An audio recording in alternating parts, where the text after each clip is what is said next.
The mission Epic Fury, which sounds like Epstein files, was supposed to be a laser cut operation. It was supposed to be precise, fast, decapitate Iran's leadership command. Then America would have had a change of regime in Iran and put their own preferred candidate. But this is not happening because even Donald Trump now is calling for more prayers to make him stronger. Father, we just pray you'll continue to give our president the strength that he needs to lead our great nation as we come back to one nation under God, indivisible, with liberty and justice. See, the mistakes that both the US and Israel would be making is to minimize this war into the modern war, where they think it's just about the firepower. But the modern war is not about the firepower. If it was about the firepower, then we know by now Iran would have been flattened into dust because both Israel and US, they have nukes. But this is not about just firing. It's not about who fires first. It's about sustainability. And this is where Iran might be winning the war by dragging this war intentionally. You might be asking, Iran has been hit and hit hard by both US and Israel. Most of their command bases, their missile launchers, they've been flattened. Their navy equipment, they've been flattened. But you still ask yourself, why is Iran not showing the white flag? I once again urge the Revolutionary Guard, the Iranian military, police, to lay down your arms and receive full immunity or face certain death. Like Donald Trump says, if they show the white flag, then America will just let them free. But Iran is not going to give up. Iran is going to fight with every breath that they have. They are going to defend their sovereignty with their last breath. They are going to survive. We have no option just to resist to the last bullet that we do have and to the last soldier that we do have. This is the very heroic, very nationalistic battle for us. After Friday prayers, the government's supporters braved the bombs in a show of defiance. President Trump... There is a critical mistake that most analysts are making, and this is by judging Iran's strategy based on the short-term military success that we have seen from both Israel and United States. Iran might not be trying to win this war quickly. They might just be trying to survive, because survival changes the outcome. If Iran can continue launching their cheap drones and keep this conflict going for weeks, then that means the United States and its allies will continue using expensive interceptors that are costing them billions of money, and they are not easily replaceable. Then there is the economic burden shift that will start shifting towards the United States.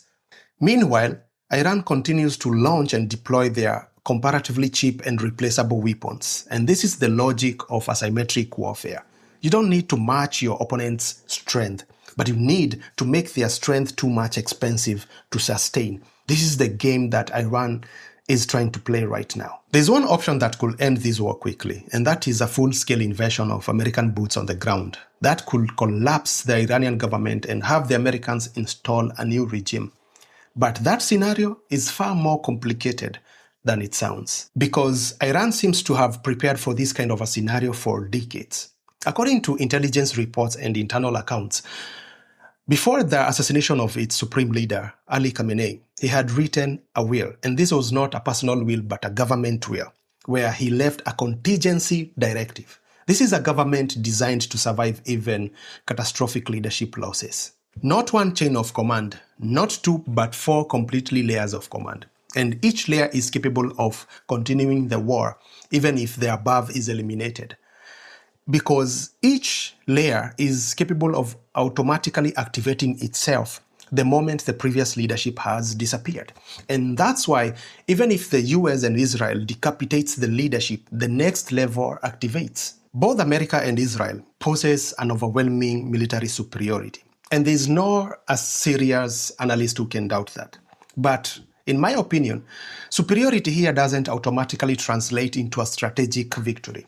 Because if that was the case, the mission Epic Fury was supposed to be a laser cut operation, 24 hours like they did to Nicolas Maduro, and they closed the case. But that window has already closed, since we have now entered the second week of the conflict. America has now found itself at the center of the most dangerous Middle East conflict.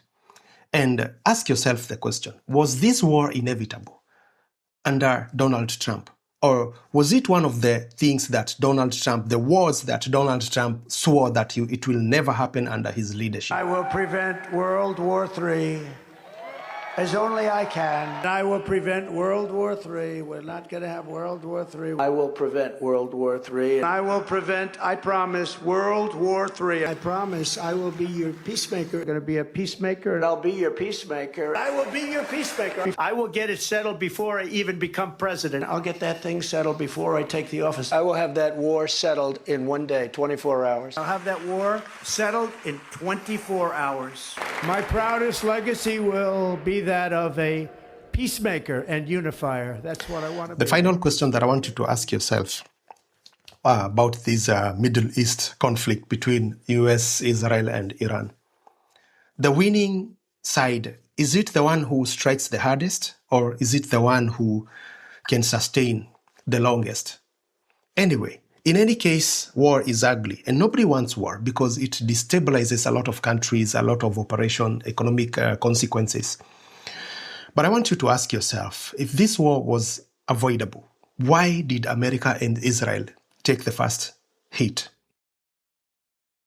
You don't know how much love it is by supporting small podcasts like mine, by subscribing, liking, and sharing your opinion in the comment section. It's so much love. Then when you share the podcast, that's amazing.